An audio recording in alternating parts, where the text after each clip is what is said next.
Hey there, Brady from Smile here. I want to make you a quick video to show you how to change the Smile launcher placement. So in the back end of the Smile admin, if I go to branding, and it takes me to the general theme settings,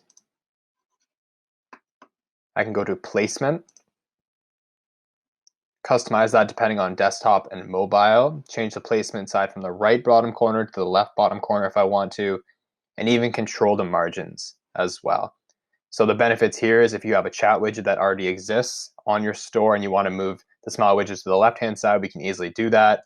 Or if it's different on mobile, I can customize that experience differently, just to make sure that it's in the exact place you want it to be and easiest for the customers to engage with. Let me know if you have any questions.